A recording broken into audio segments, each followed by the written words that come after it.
noches, ¿cómo están? Bienvenidos al debate de Teleelch una semana más. Hoy vamos a hablar de obesidad porque nos vamos a adelantar a la cita que se conmemora el 4 de marzo, el Día Mundial de la Obesidad. Vamos a hablar de esta problemática y también durante el programa de aportar soluciones. Según la OMS, recabando datos, pues nos dice que la obesidad afecta a un 13% de la población y que en España desde los años 70 se ha ido multiplicando los casos, las personas que lo padecen, hasta superar ahora en la actualidad más del 20% de la población que padece obesidad. Así que vamos a hablar de esto y, como digo, aportar soluciones durante estos próximos minutos en el debate de Teleelch, de la mano de tres invitados. Nos acompañan Cristina Petrati, gracias por venir hasta Teleelch. Buenas noches y gracias por la invitación. También Camila Divito, muchas gracias también por venir. Buenas noches.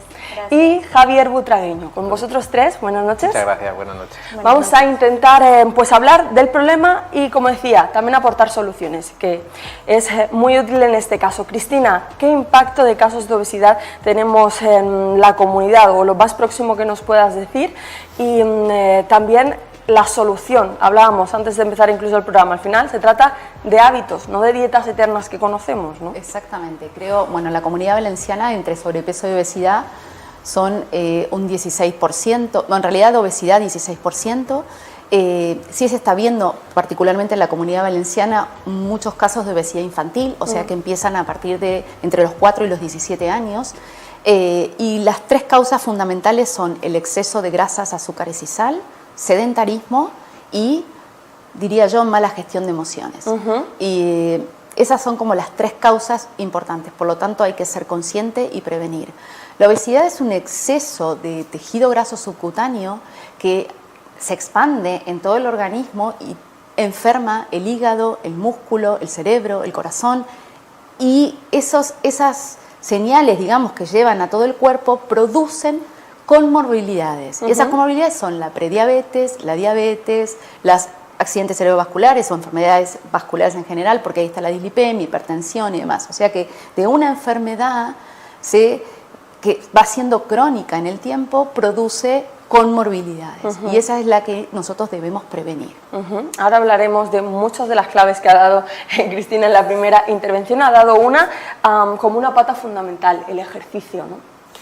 Sí, a ver, al final lo que estamos viendo es que la inactividad física está creciendo también, es decir, el comportamiento sedentario de la población en general en toda España ha ido aumentando, y esto hace que muchas veces la capacidad que tiene el ejercicio de comunicarse con otros sistemas y de equilibrar un poco ese tejido adiposo, es decir, que lo mantenga sereno como si le estuviera haciendo coaching al tejido adiposo, pues no se realiza. Entonces se enferma con mayor rapidez y no hace todos los procesos que tienen que hacer a nivel molecular. Entonces, claro, esa inactividad física también potencia que haya más enfermedades. O sea, es decir, tanto la alimentación como el ejercicio van a ser patas fundamentales de trabajo, y por otro lado la parte psicológica, del estigma que tienen con todo este tema de la composición corporal.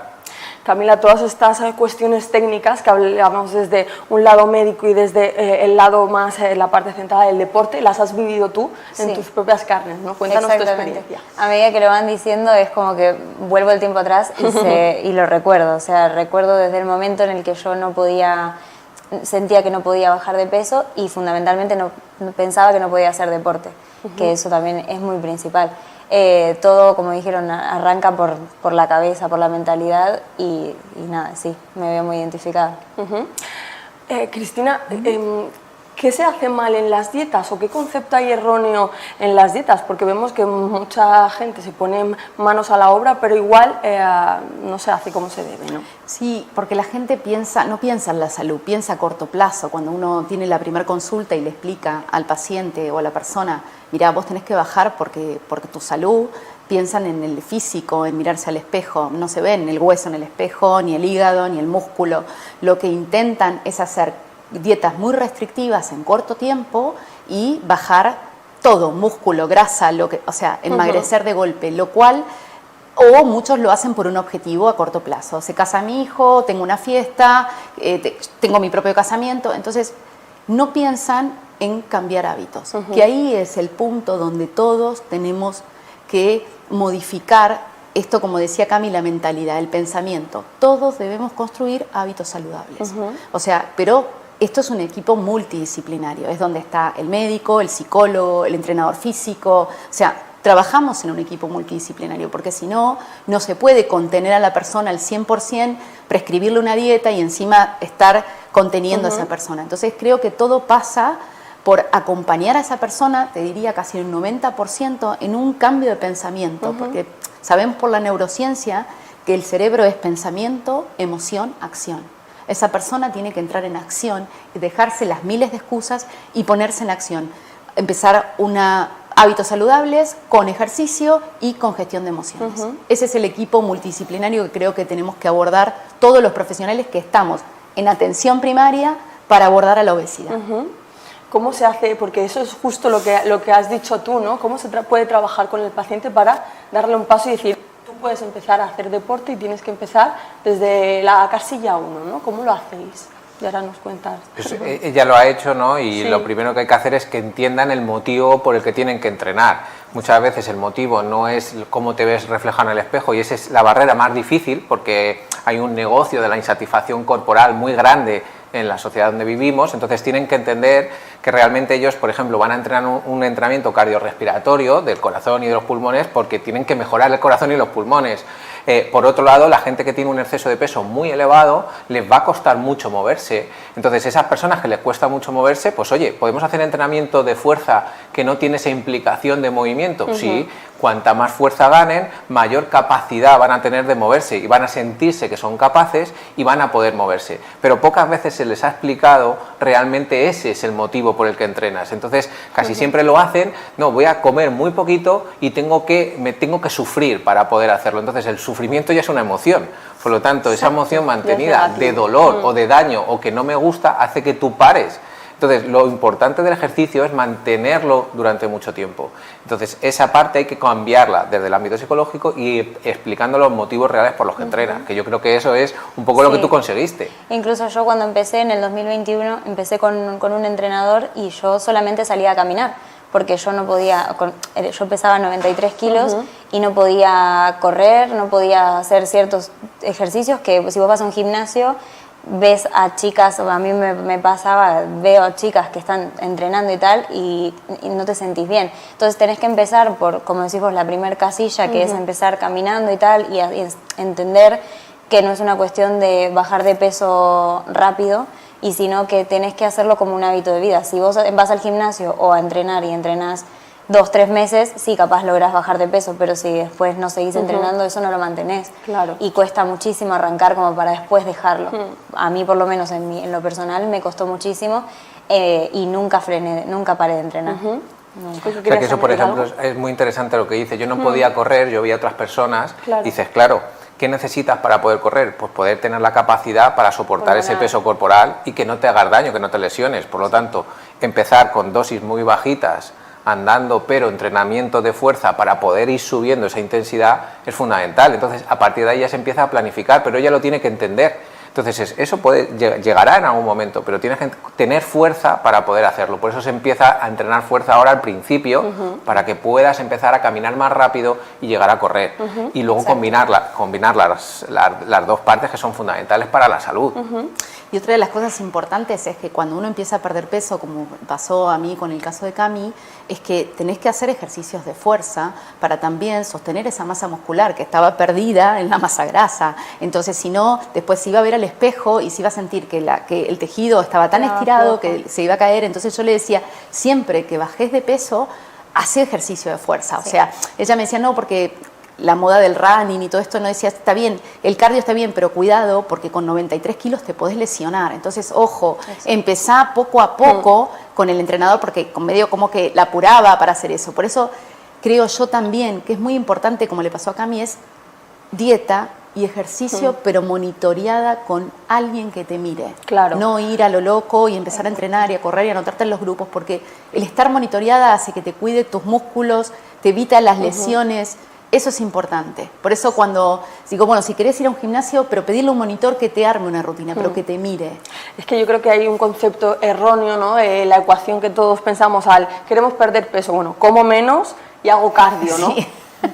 Creo Eso tiene que es romperse. la ecuación que a todo el mundo se le viene en la cabeza. Sinceramente, y si yo hubiese hecho eso con 93 kilos y solamente hacía una dieta y solamente salía a correr o hacía tal, hubiese bajado de peso de todas formas, pero no me hubiese quedado por ahí la forma como tal.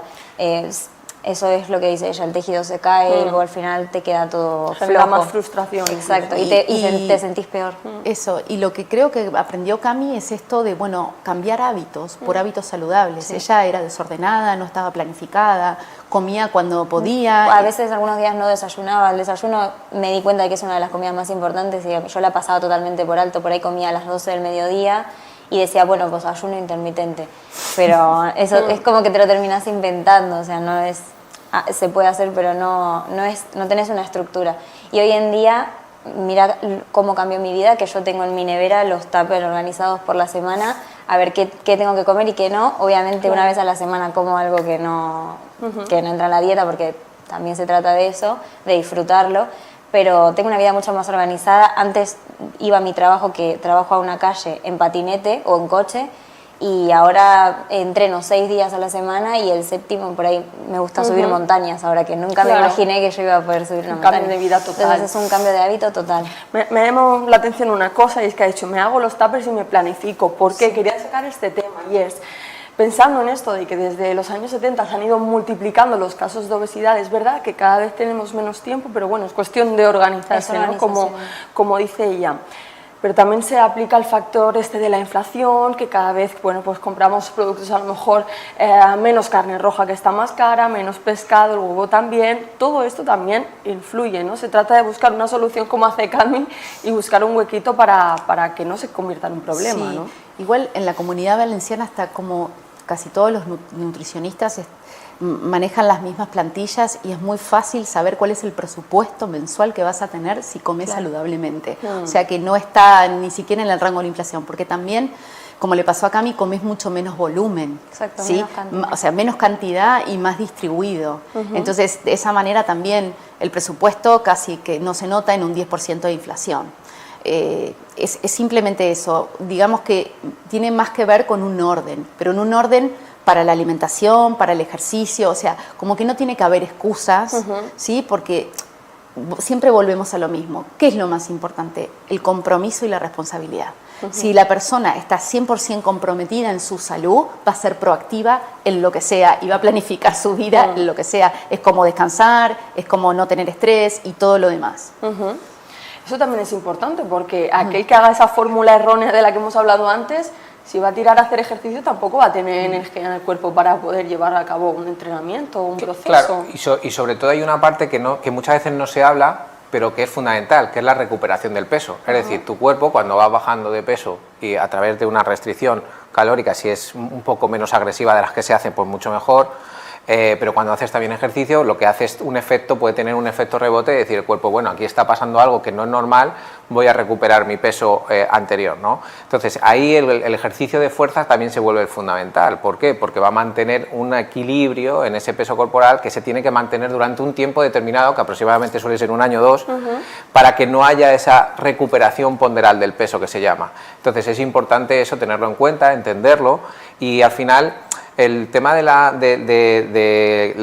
responsabilidad de educación es por educación. Es decir, si hay gente que está viendo este programa y dice, que esto hay que hacerlo, eso es educación. Es decir, empiezan a formarse, tienen más curiosidad y normalmente es cuando suele haber más éxito, porque te informas más. Entonces es importante que eso también pues, empiece a llegar a la población y a la sociedad en general. Sí. Pues hemos vuelto de publicidad y estábamos aquí en este parón hablando del estigma que hay hacia esta cuestión, ¿no? Y Cami nos estaba hablando de que, bueno, en España existe, pero todavía en países como Latinoamérica está todavía más acentuado, ¿no? Sí, en Argentina, que es de donde yo vengo, yo vivo acá hace 4 años, pero antes vivía en Argentina y también toda la vida tendía a ser rellenita, y es muchísimo lo que te juzgan y el bullying o los prejuicios que te hacen por lo que te pones, por cómo te lo pones, para qué ocasión, si vas al gimnasio con tal remera o con tal camiseta o con tal short, juzgan muchísimo y eso al final te termina afectando. Lo que pasa es que ya es cuestión más personal de cuánto te importe, pero sí que es verdad que se juzga muchísimo. Y acá en España no tanto, pero también lo he vivido, de que te miren de arriba abajo por lo que pesás y sí, me pasa. Incluso yo cuando tenía obesidad tenía mucho acné en la cara, tenía la cara llena de granos por una cuestión de la grasa que tenía mi cuerpo y también era muy juzgado eso y de hecho Cristina lo vio cuando recién empecé con ella, tenía la cara súper así y también me juzgaban mucho por eso y al final te terminan burlando o te terminan diciendo cosas que te afectan. En esa batalla psicológica que hay, que tú ya tienes interna, todavía se agrava más, ¿no? Sí, creo, a mí me pasa hoy que cuando viene un paciente a consulta, lo primero que hago es mostrarle cuáles son todos los órganos, desde la piel hacia adentro, cuáles van a ser dañados por el exceso de grasa. Aunque no los puede ver en ese momento, pero psicológicamente lo más importante que me pasa con todos es el primer shock es la aceptación. La aceptación de por dónde está pasando esa persona. Cuando existe siempre una aceptación en la vida, viene el cambio. Si no hay aceptación, hay resistencia y todo lo que resiste persiste. Entonces, la aceptación lleva a la transformación. Y estas son las palabras que siempre se lo decía Camila. Sí. En el momento que vos entiendas que todo esto que te está pasando es un proceso para que vuelvas a ser lo que eras, porque vos eras una chica sana y normal, bueno, vas a ver que una vez que lo aceptes, vas a empezar a buscar un cambio. Perdón, me acuerdo siempre de respecto al método que en realidad fue ella la que me ayudó mucho a cambiar porque siempre hacemos dietas que sacamos de internet o lo que sea, pero lo importante que es tener un médico que te haga estudios, que te controle. Y ella, además de ser médica, lo que yo siempre le recalco y le agradezco es que ella era muy... se enfocaba mucho en mi bienestar mental. Siempre me decía que anote en un cuaderno cómo me sentía día a día. Y yo decía, ¿para qué voy a anotar? Todos los días me voy a sentir igual. Siempre sigo pesando 93 por más de que pasen 3 días. Pero no, es fundamental. Y me di cuenta después de haber bajado 35 kilos más o menos que bajé, o 30, entre 30 y 35, es fundamental escribir qué sentís por lo que dice ella, por una cuestión de aceptarse. Yo en ese momento no me sacaba fotos, no salía a bailar, no me compraba ropa, porque también es lo que hablábamos. Hay marcas de ropa que no tienen talles para nosotras. Entonces te retraes mucho en esas cosas. Al final es un problema que te llevas a todas las esferas de la vida, ¿no? Normalmente la persona que está con obesidad vive en la queja en forma permanente y vive en la queja y esa queja te lleva a una actitud negativa. Entonces lo que hago yo, intentar es cambiar esa queja por acción, que es como digamos es la droga de...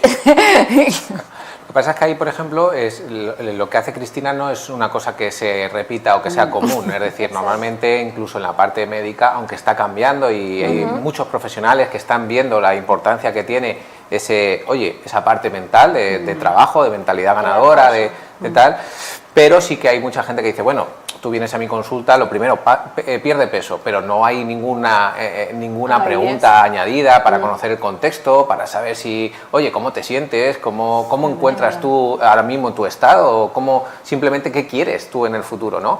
O incluso, por ejemplo, ya en las guías canadienses se está intentando explicar, oye, en las primeras consultas ni peses.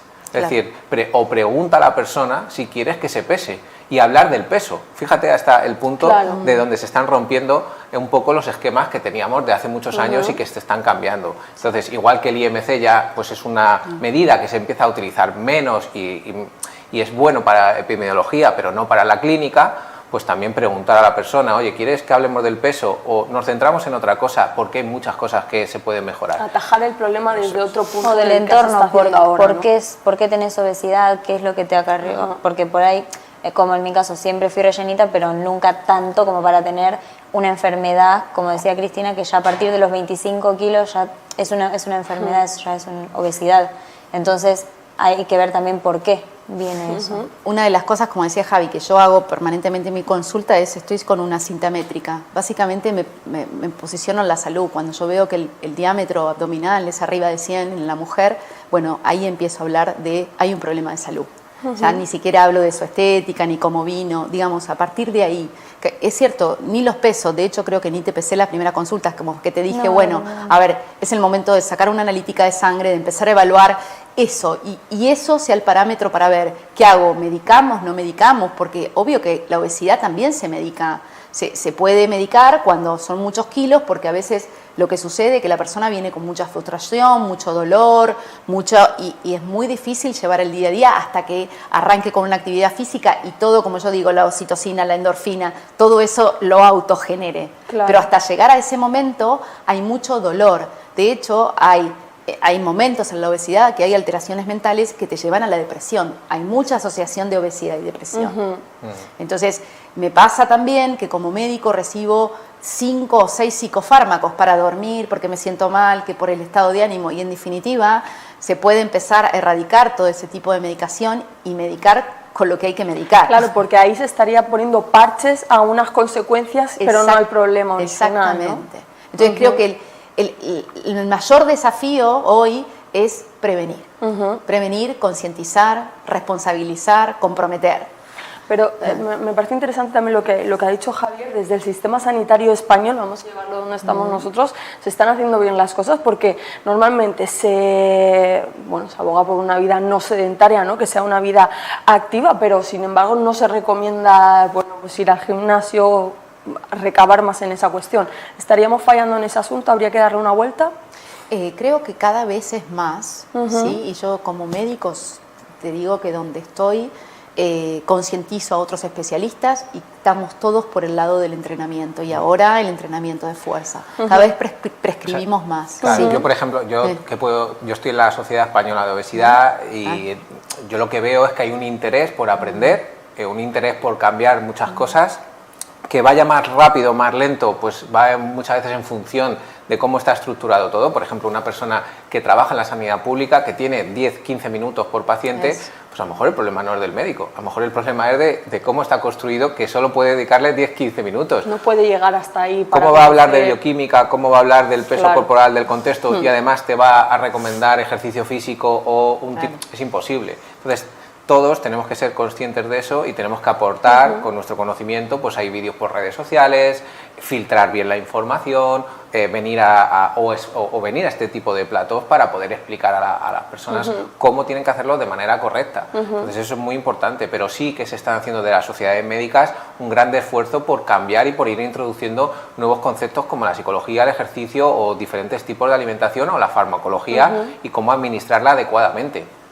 Sí, de hecho, tanto Javi como yo estamos en el mismo comité, él es nuestro jefe, digamos, de la Sociedad Española de Obesidad, y eso es algo que es, digamos, algo que admiro de España, ¿no? Yo venía trabajando en Argentina 10 años ya en obesidad y las sociedades médicas como que no se metían o no empezaban a investigar tanto como lo es la Sociedad Española de Obesidad.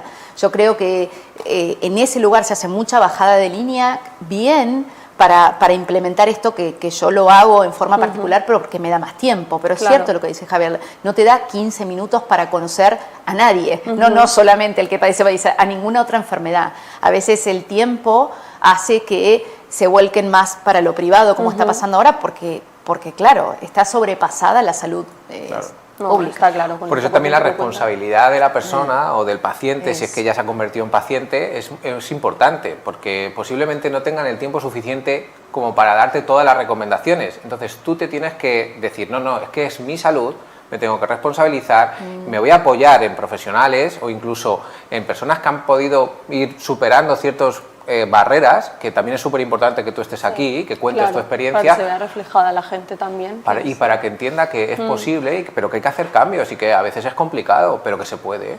Claro, es que cuando hablamos de cambiar hábitos, hablamos de tomar un tiempo mucho más prolongado, ¿no? Tomarlo con mucha más Es que no es temporal, es lo que decíamos hoy, no es temporal, no es que vos haces una dieta para 2 meses, como decía ella, por un evento, es para ser saludable toda tu vida, porque cuando tengas 60 años, por ejemplo yo que tengo 24, cuando tenga 60 me voy a acordar del cambio que hice es como un clic que te ayuda a cambiar rotundamente tu vida para que sea más saludable, para vivir más años o para vivir en forma más años, para evitarte enfermedades, para un montón de cosas. No es hacer dieta para bajar de peso, porque al fin y al cabo el físico es importante en cuanto te miras al espejo, pero es más importante la salud, de decir que el colesterol, que la insulina es va por otro lado, no solamente por lo físico. Claro, porque si pillas la enfermedad en un estado muy avanzado, ya es posible que sea irreversible en cuanto a un tipo de enfermedad o en cuanto a un tipo de... ¿o no? Bueno, hablaríamos que irreversible quizás o más complicado por el tema de los rebotes y demás, estamos hablando de una obesidad mórbida. Sí. Pero acá en España no hay tantos casos como en Estados Unidos y México, donde es... Pero nada, ninguna de las enfermedades es irreversible, ni cánceres ahora, porque lo que hablábamos, también la obesidad es una enfermedad productora de cánceres, ¿sí? Ovario, útero, lo que sea, pero digamos que, a ver, las enfermedades, como dice Cami, sosteniendo hábitos saludables en el tiempo y una actividad física y una buena gestión, no tendría un problema, ¿sí? De hecho, casi la obesidad, ese es el 50% de España, es una pandemia, pero lo es también la diabetes, que es una enfermedad que afecta a 5 millones de personas, que es de España, o sea, también es un problemón. Y es una enfermedad crónica también, pero hay planes dentro de la salud pública donde ya está todo tan planificado y estandarizado que se puede vivir perfectamente hasta los 100 años. Claro, ahí solo tenemos que tener en cuenta que todos nos hacemos mayores. Es decir, claro, es decir, lo asimilamos. Claro, todos vamos a ir cumpliendo una edad, y con la edad pues hay una palabra que se llama senescencia celular, que es esa muerte celular que se va produciendo simplemente porque nos vamos haciendo mayores.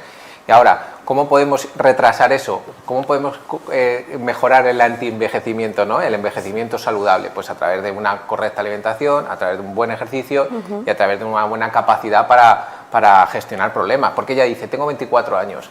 O nosotros, ¿qué? ¿Vamos a tener problemas? Seguro. Si yo tengo un problema y dejo el ejercicio o dejo de alimentarme bien, ese problema va a crecer. Entonces hay que aprender a gestionar los problemas y a decir, no, es que este ejercicio es bueno para mí independientemente de que tenga un problema. Porque si lo quito lo primero, el problema se expande. Entonces eso es sigo diciendo que es educación. Sí. Exacto. De hecho, otra cosa que sucede es que 1 de cada 4 adolescentes sufren de ansiedad. Entonces, a un adolescente no lo puedes medicar porque va al colegio, porque está con los amigos. Entonces, justamente se trata de eso. ¿Qué es la mejor píldora? El ejercicio físico. ¿Cuánto tipo de ejercicio físico haces? ¿Cuál es Porque el ejercicio físico no es solamente para un tema del peso, es un tema para circulatorio, es un tema cardiovascular, es un tema de mental. O sea, la salud no es solo física. La OMS dice que salud es física, mental y espiritual. A ver, tiene que ver con un conjunto de cosas. Lo que tiene mala prensa hoy, y es el que poco a poco se va rompiendo, es esta creencia limitante que tenemos, que es una dieta. No, es un cambio de hábitos. A ver, cambiemos el paradigma. Es un cambio de hábitos que ya poco a poco se va instaurando para todo. Y luego hay otra parte que ella ha dicho también, que es súper importante, aunque a lo mejor no se tiene tan en cuenta, que es todo lo que ocurre con el juicio, ¿vale? Que también es el estigma. Es decir, si tú desde pequeñita te han estado diciendo, se han reído de ti, mira qué cuerpo tienes, mira qué culo, mira qué tripa, de manera despectiva, pues hombre, pues también eso condiciona mucho a tu autoestima y a tu confianza. Entonces, claro, esa parte también hay que trabajarla, es decir, no solo la persona es responsable de lo que tiene que hacer con su salud, sino que hay que educar al resto a decir, mira, no juzgues, no hables del cuerpo de otras personas sin conocer su contexto y sobre todo no hagas daño. Entonces esa parte del bullying es fundamental porque crece mucho, también bastante común en los colegios, y hay porcentajes muy elevados de que esas burlas vienen determinadas por el peso corporal. Por lo tanto, sigo diciendo, hay una falta de educación de lo que significa tener un exceso de peso, y hay que educar desde los colegios, y hay que educar también Y hay que educar también a los profesionales, no es come menos y movete más, porque eso también lo escucho mucho, que viene a la consulta de dieta en dieta, de lugar en lugar, y dice, siempre me dijo que comiera menos y que me moviera más. Y tampoco pasa por ahí. Entonces eso poco a poco va cambiando también. De todas las esferas hay que remar hacia esa dirección. Así que en ese punto os agradezco a los tres que hayáis venido hasta el debate para hacer precisamente esa pedagogía, ¿no? Y que nos estén viendo, pues que piense más en esta cuestión, en este asunto. Gracias a los tres por venir. Muchas gracias. Muchas gracias. Y también a los espectadores que nos ven una semana más. Nos vemos la semana que viene aquí en el debate.